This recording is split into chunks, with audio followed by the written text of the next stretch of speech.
যখন মিডের দিকে ডিসেম্বরে ওর এক্সাম, আমাদের মিড টার্ম শেষ, কিন্তু হুজুর যে আরবিটা পড়তো, সে কোরআন শরীফ পড়তো। সকালে উঠে আমাকে বলে কি, মা আমি সকালে আমার কোরআন শরীফ পড়তে একটু খারাপ লাগে, আমার কাছে খুব হেজি লাগে, আমি ক্লিয়ার দেখতে পাই না। তারপরে একদিন আপা আমি বাইরে থেকে আসলাম কিছু খাবার নিয়ে, যে বেশ বড় মানে ডোনাট, একটু বড় সাইজে, তো খুলে ওকে দিলাম যে নাও। সে জাস্ট আপা যে প্যাকেটটা যে সাইডটা এমটি, যেটা ওখানে সেভাবে ডোনাটটা খুঁজছে, ডোনাট কিন্তু এই পাশে। আমাকে তুমি দেখতে পাচ্ছ না? বলে কি না। তখন আপনি সে বলে কি না না সরি মানে আমি এটা মিস্টেক করেছি, এখানে নিল সে। তারপরে আপা আমার মধ্যে একটা মানে ইয়ে হচ্ছিল, তো আমি তাড়াতাড়ি করলাম কি, ইন্ডিয়া মানে ভিসার জন্য একটু টাফ ছিল, অনেক ডিলে করে মেডিকেল ভিসাও। যখনই আপনার ভিসার জন্য আমি গেলাম গুলশানে একটা ইয়েতে, তখন আপা ওকে আমি সাথে নিয়ে গেলাম। জাস্ট হলো ফুটপাথ হচ্ছে অত দূরে। আমি বললাম যে সাফিল বি কেয়ারফুল, সামনে কিন্তু ফুটপাথ আছে।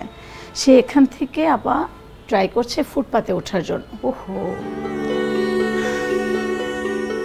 আমি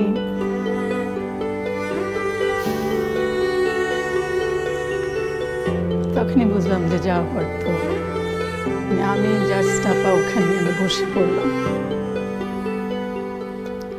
তারপরে ইমিডিয়েট আপা আমি তখন তার ভিসাটা করে আমি গেলাম। তখন তো আর আমার বাবা ছিল না, আমি একেবারে একা ছিলাম 16-এ আমি।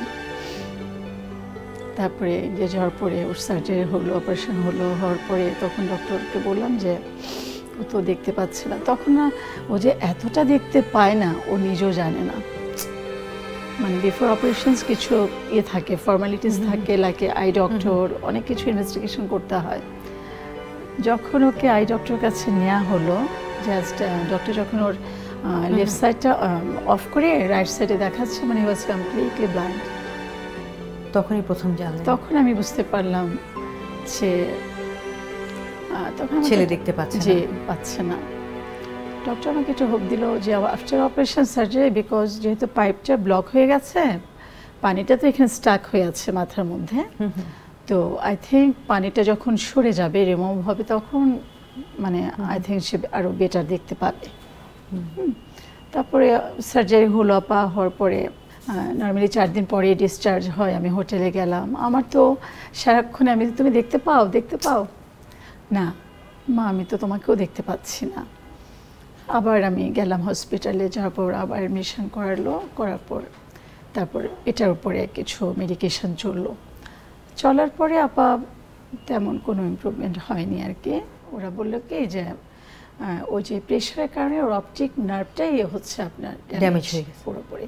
মানে পানি যখন স্টাক হয়েছিল মাথায়, তখন ওটার প্রেশারে যে ওর যে অপটিক নার্ভ, ওটা একদম কমপ্লিটলি ড্যামেজ রাইট সাইড, এবং লেফট সাইডে ছিল only he can see only 15%।